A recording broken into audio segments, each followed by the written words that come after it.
us to eliminate plastics from the world, I am coming up with all kinds of alternatives that I discovered at places like the Mother Earth Convention, things like that. And instead of plastic wrap or even aluminum foil, you can get these cool waxy cloths to wrap things. I'm going to wrap my avocado. First I'm going to put a little lemon juice on there so it doesn't brown up. And it's all kinds of different sizes that these come in. Will that fit? That might fit. Now I'll use a big one.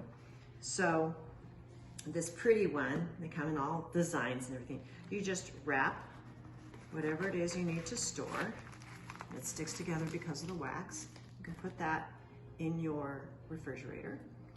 And when I feel like they're used up, I can repurpose them for when I open my beehive and I'm checking on the bees.